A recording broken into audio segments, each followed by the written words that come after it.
Bendiciones a todos, Dios los bendiga. Quiero comenzar preguntándote, ¿quién es la iglesia? ¿Cómo es la relación del novio Jesucristo con su novia la iglesia? ¿Por qué las amonestaciones a la iglesia?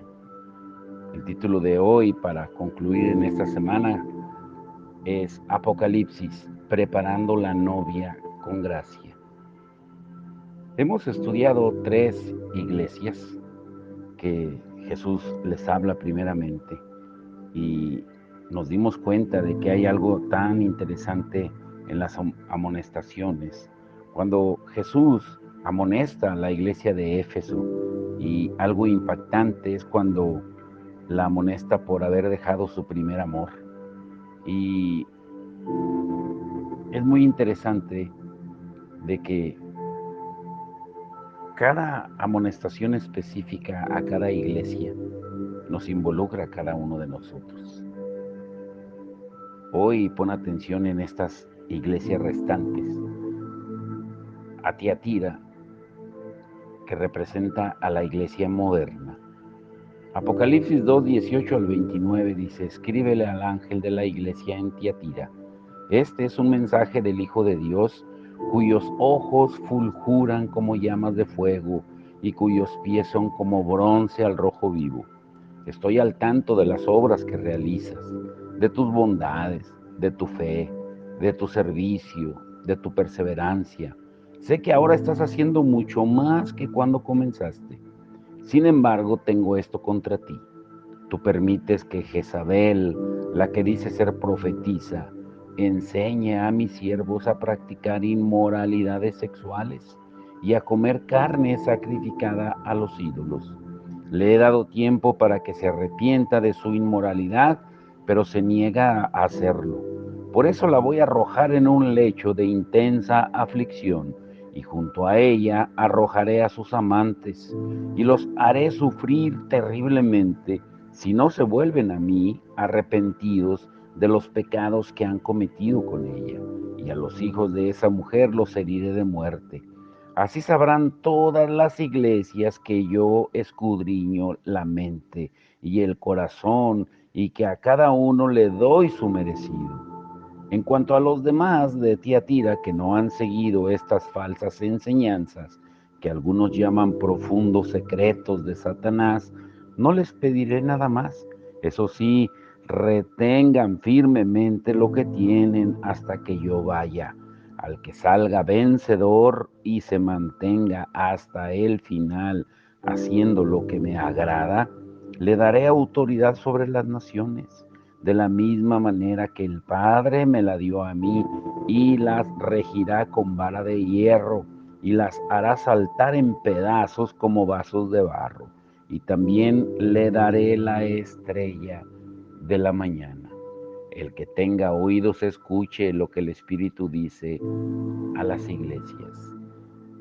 Leí Apocalipsis 2 del verso 18 al 29. Abre tus ojos aquí. Número 1, compara el reconocimiento del versículo 19 con la reprensión que Jesús le da a Tiatira en los versos 20 y 21. ¿Cuál dirías que es más extenso? Número 2, ¿qué opinión tendrías de la iglesia de Tiatira si no hubiera ninguna clase de reprensión contra ella? Y número 3, haz una lista de todo lo que aprendas acerca de Jezabel en los versos 20 al 23. Algunas cosas interesantes con relación a este mensaje es que está dirigido a la más pequeña y casi insignificante de las 7 ciudades, pero cuyo mensaje es el más extenso. Estos 7 mensajes están organizados con una simetría digna de comentar. Los 3 primeros mensajes destacan un problema: Éfeso, una virtud, Esmirna, y un problema, Pérgamo. Y los últimos 3 destacan corrupción: Sardis, virtud, Filadelfia, y corrupción, la Odisea. Tiatira, al estar justo a la mitad, contiene una característica de cada iglesia. De Éfeso, el problema; de Esmirna, la virtud; y de Pérgamo, problema. Tiatira, problema, virtud y corrupción. Sardis, corrupción. Filadelfia, virtud. Laodicea, corrupción. Hay una revelación en el verso 18, cuando dice que no hay una iglesia tan insignificante ni pequeña que quede lejos de la mirada de Jesús. Tampoco existen problemas demasiado pequeños dentro de la iglesia del Señor, ya que pueden representar grandes peligros que necesitan ser detectados, enfrentados y resueltos. ¿Y quién mejor que aquel que tiene ojos como llama de fuego para conocerlos? El Hijo de Dios, un título que enfatiza tanto la deidad de Jesús como su derecho a reinar, como dice el Salmo 2:7 y Juan 1:34. Jesús ha resucitado y está de pie, firme sobre sus pies de bronce bruñido, listo para juzgar. Y también hay un reconocimiento en el verso 19. Lo primero que Jesús observa en su iglesia son las obras, porque son la evidencia de nuestra fe. Las obras conjugan conceptos básicos y poderosos en el Nuevo Testamento, como la fe y el amor, como dice Gálatas 5:6. En ese sentido, Tiatira era una iglesia virtuosa, porque mientras en Éfeso el amor iba en decadencia, en Tiatira las obras iban en ascenso. Sus obras más recientes eran mayores que las primeras. Estaban haciendo mucho más que cuando comenzaron. Pero hay una reprensión en el verso 20 al 23. Las mujeres eran una parte importante en la vida de la iglesia, particularmente en lo relacionado al ministerio profético, como muestran estos interesantes pasajes en el Nuevo Testamento, cuando dice en Lucas 2:36, también estaba en el templo una profetisa, Ana, hija de Penuel, que pertenecía a la tribu de Aser, era muy anciana. En Hechos 21:9 dice, Felipe tenía 4 hijas solteras que poseían el don de la profecía. Pero en Tiatira, una mujer había usurpado la voz de Dios. Jezabel pudo haber sido una persona real, o quizá esta sea una referencia a algún líder con las características de aquella malvada mujer, esposa del rey Acab de Israel, que existió en el año 874 al 853 a.C., quien los influenció para que adoraran a Baal e intentó acabar con todos los profetas de Dios en Israel, en Primera de Reyes 18:4. Ella hizo gran daño y por eso su nombre es sinónimo de maldad, de usurpación, de engaño, de idolatría. La Jezabel de Tiatira se había autoproclamado profetisa, práctica, común de los falsos maestros hasta nuestros tiempos. Por eso Pedro también advierte en 2 de Pedro 2, del 1 al 2. Tiatira fue una ciudad de Asia Menor con muchos gremios y sindicatos, alfareros, artesanos, etc.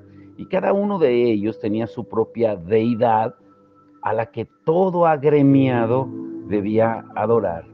Y me estaba acordando, aquí en Salamanca hacen una fiesta anual de los gremios, zapateros, herreros, etcétera, etcétera.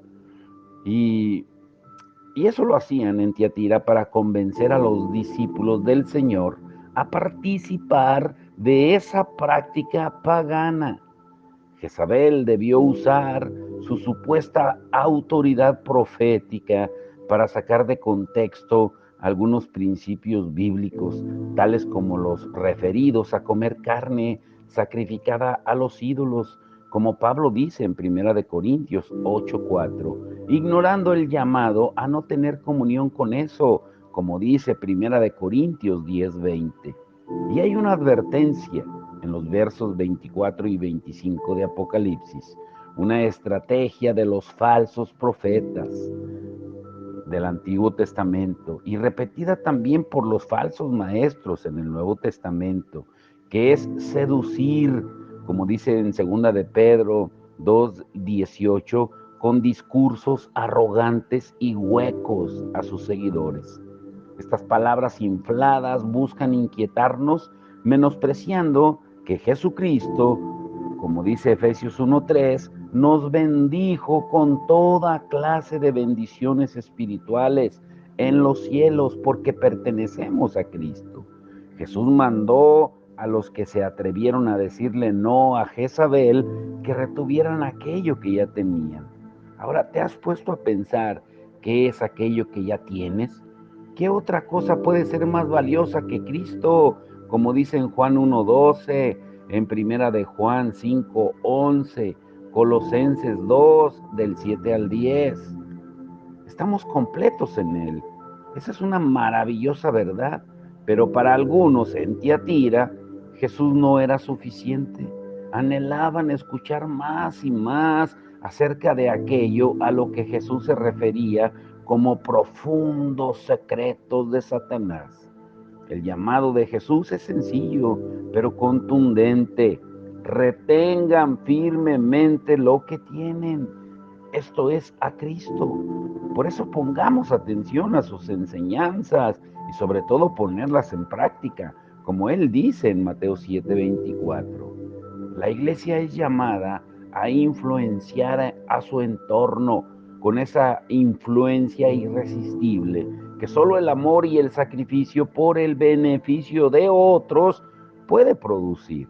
Y hay una promesa en los versos 26 y 29 de Apocalipsis 2, donde Jesús enseña acerca de gobernar también sobre las naciones con su estilo de liderazgo y enseñanza, como Jesús ya lo había dicho en Marcos 10:42 al 45.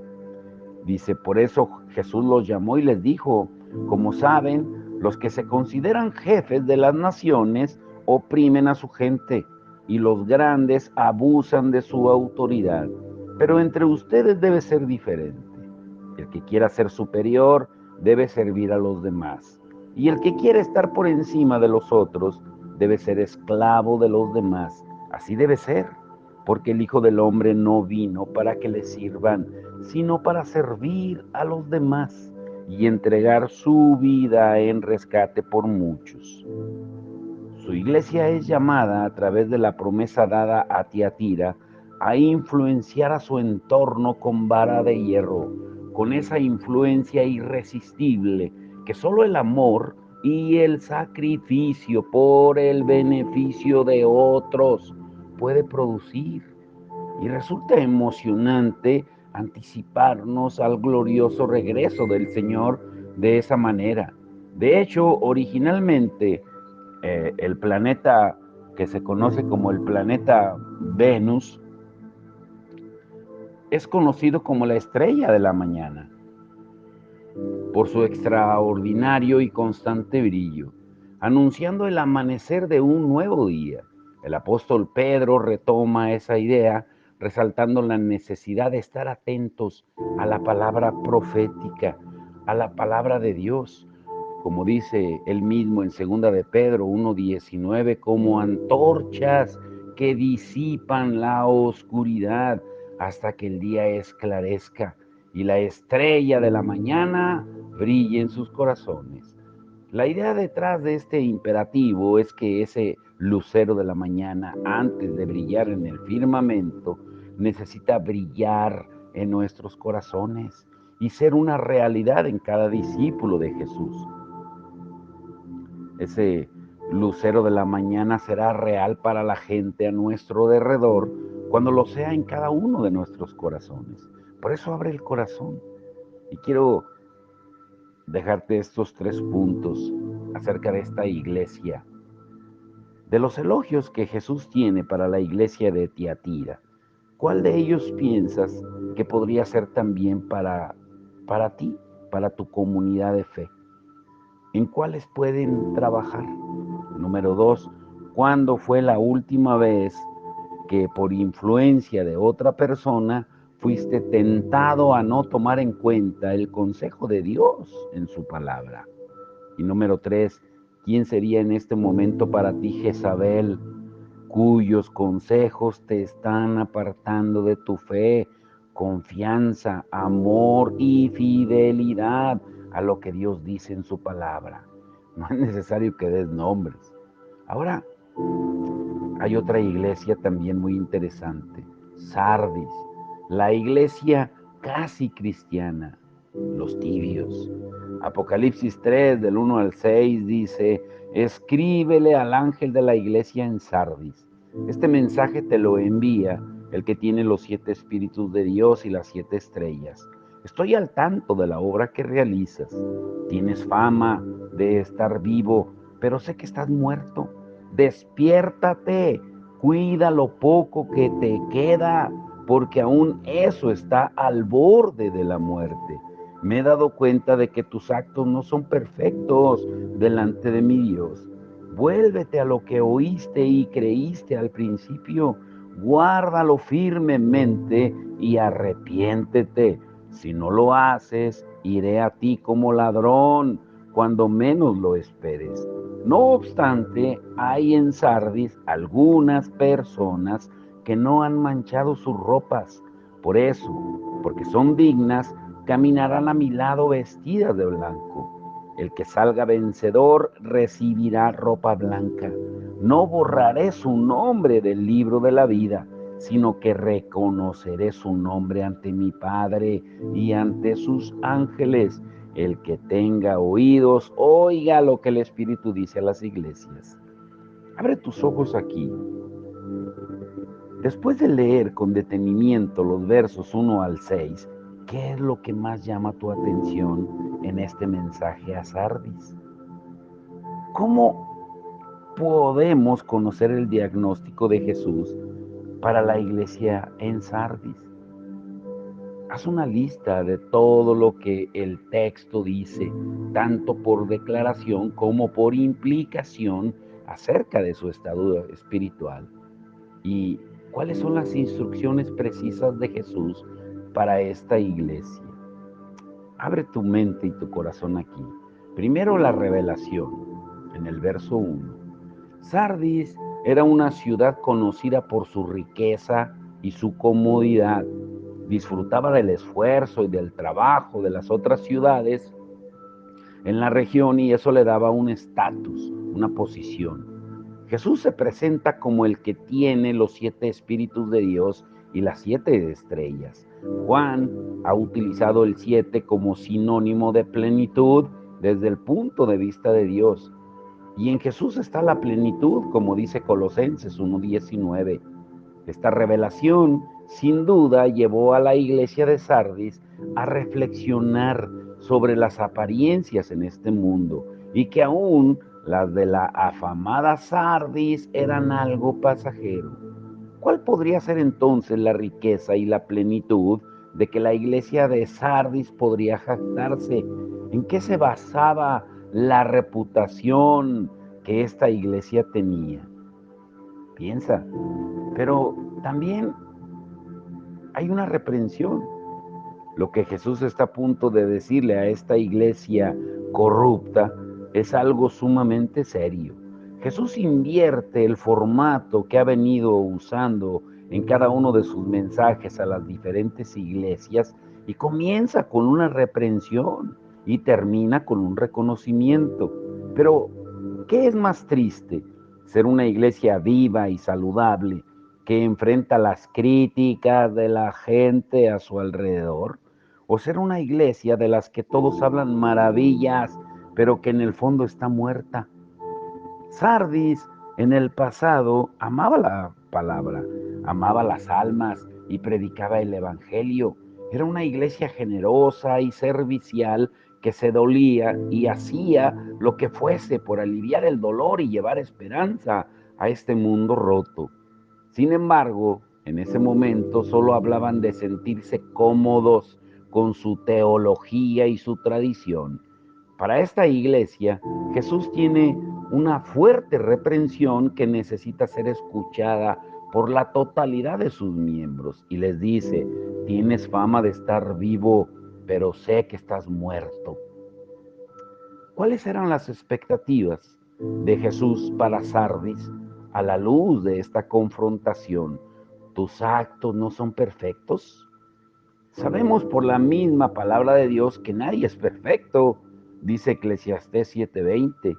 La palabra que Jesús usó y que se traduce en nuestras Biblias como perfectas es la palabra griega pleró, con doble O al final, que significa literalmente llenar, completar, cumplir. Ellos eran casi salvos, casi cristianos, casi discípulos. La reputación, cuando es todo lo que sostiene nuestro cristianismo, no es más que hipocresía y religiosidad. ¿Cuántos novios, matrimonios y jóvenes casi cristianos existen el día de hoy? ¿Cómo es su reputación comparada con la realidad de sus actos? La reprensión de Jesús es clara: tus actos no son perfectos. La iglesia de Sardis representa a aquellos cristianos expertos en la teoría, pero neófitos en la práctica. Como dice Pablo en Tito 1:16, dicen que conocen a Dios, pero en la práctica demuestran no conocerlo. Y hay una advertencia seria en los versos 2 y 3. Sardis estaba ubicada en una colina. Sus habitantes se jactaban, presumían de que por su ubicación y su muralla nunca podría ser conquistada. Pero en el año sexto antes de Cristo, Ciro el persa contrató a un soldado para analizar cómo penetrar la difícil muralla de Sardis. El soldado observó a un guardia que bajaba por un camino y escondido para recoger su casco que se había caído. Él ubicó el camino y dio aviso a Ciro, y este a su vez envió a su ejército para atacar de noche a la ciudad de Sardis. A la mañana siguiente, cuando todos habían despertado, se dieron cuenta de que habían sido capturados por sus enemigos. Y esta hazaña la repitió el gran Antíoco el Grande en el siglo III antes de Cristo. Su gran arrogancia los hizo vulnerables. Jesús confronta su sentido de seguridad con esta advertencia: vuélvete a lo que oíste y creíste al principio. No olvides el consejo de Dios. No lo eches a tus espaldas. Es muy común creer que sabemos mucho sobre pasajes y textos de la Escritura, pero estos, más que informarnos, buscan transformarnos. Son alimento para nuestra alma. Como dice Jeremías 15:16, guárdalo. En otras palabras, obedece. Necesitamos leer nuestra Biblia para recibir consejo, instrucción y dirección de Dios. Y era urgente que Sardis se arrepintiera, que cambiara su manera de pensar y de actuar y de menospreciar la palabra de Dios. Dios está interesado en nuestros actos, que son la encarnación de la fe. Él está interesado en nuestras obras, que son la manifestación de nuestra fe. Como dice Santiago 2:26, dice: así como el cuerpo sin espíritu está muerto, la fe sin acciones está muerta. Y hay un reconocimiento en el verso 4. Aunque en el mensaje a Sardis la reprensión viene antes del reconocimiento, Jesús no los deja sin una afirmación, sin un reconocimiento. En el lenguaje del Nuevo Testamento, las vestiduras son un símbolo de la conducta o del estilo de vida que lleva una persona. Si el cristiano está revestido de Cristo, esto significa que su manera de caminar, andar y vivir es semejante a la de Cristo, como dice Primera de Juan 2:6. En aquella época, las personas que eran miembros de la realeza se distinguían, entre otras cosas, por vestir ropas hechas de una tela muy fina llamada púrpura. Por su parte, la gente de Sardis era conocida por vestir vestidos de lana roja muy característicos de esa región. Y la pregunta es, ¿cómo deberían distinguirse los discípulos de Jesús, tanto los de Sardis como los de todas las épocas? Pues llevando con dignidad sus ropas blancas, limpias y sin mancha, distinguiéndose de los demás y confesando con su manera de vivir que son hijos de Dios. Hoy en día puede ser difícil distinguir a un cristiano, porque no vemos a muchas personas tratando con amor, dignidad y respeto a sus esposas. Ya no es común que los jóvenes honren a sus padres en público o en privado. El materialismo mantiene a los cristianos más preocupados por vivir cómodamente que por honrar a Dios con sus bienes y compartirlos con los que padecen necesidad. ¿Cómo puede distinguirse una persona cristiana de una que no lo es? Pues vistiendo ropas blancas, confesando a Cristo entre sus semejantes a través de sus acciones, dejando en claro que Jesús es el Señor. Y hay una promesa en el verso 5 y 6. Jesús es el galardón para aquellos que venzan. Esto es, que no se queden a la mitad, que se atrevan a completar sus obras dignas de arrepentimiento, que es la evidencia eterna de salvación. ¿Y cuál es la única reputación que al discípulo de Jesús debiera importarle? Que su nombre esté escrito y no sea borrado del libro de la vida. Por eso escuchemos. Y entonces pongamos por obra lo que en esta advertencia el Espíritu dice a la iglesia. Pero abre tu corazón. Número 1, te quiero dejar con esto. El martes vamos a continuar con las siguientes iglesias: Filadelfia y la Odisea. Filadelfia como la iglesia modelo y la Odisea la iglesia pobre. Pero quiero dejarte con esto, con lo que estudiamos hoy. Número 1, ¿qué harías si Jesús te dijese: tienes reputación de ser cristiano, pero la realidad es que estás muerto? Número 2, ¿cuáles serían algunas de las obras que necesitarías completar? Y no escudarte, que tu izquierda no sepa lo que hace tu derecha, porque esa es perdón, pero es una excusa barata. Número 3, ¿qué puedes hacer para mantener presente la palabra de Dios en tu mente y en tu corazón todos los días? ¿Qué diferencia podría hacer esto en ti? Ay, Señor. Y escucha lo que veremos el domingo. Recuerda que estamos casi concluyendo los estudios del poder del sufrimiento, que ya llevan varias semanas, varios domingos, y queda por concluir este domingo y el que sigue, pero el título de este domingo será ¿cómo lidiar con el sufrimiento?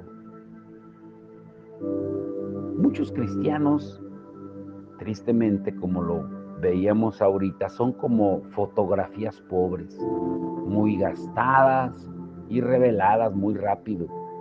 Han aprendido mucho de la palabra de Dios, pero ¿cómo ha influido en sus vidas?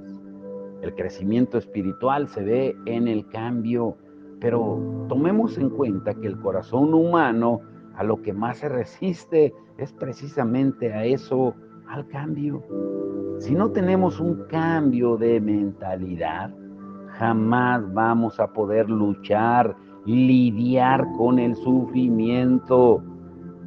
La primera pregunta que necesitamos hacernos al pensar en la posibilidad de enfrentar pruebas y persecuciones es cómo reaccionaré.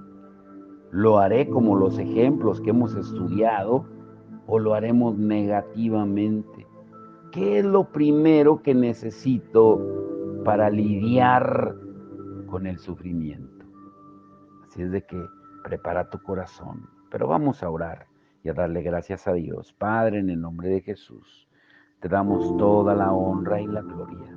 Señor, gracias porque nos has mostrado, Señor, que Apocalipsis es la revelación tuya, donde debemos anhelar tu regreso como lo veíamos ayer, que en medio de las sugerencias, de las referencias a los últimos tiempos, que sabemos que van en aumento con todo lo que está aconteciendo en nuestro mundo, se hace necesario que de verdad entendamos el mensaje del Apocalipsis como una realidad palpable, que lleva no solo a la reflexión, sino a la acción. Que podamos hacerlo, Señor, y guiados por tu Espíritu Santo. Por eso algo interesante es lo que tú le dices a las 7 iglesias.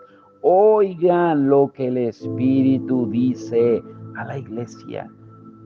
Y tú nos estás hablando directamente a cada uno de nosotros, Señor.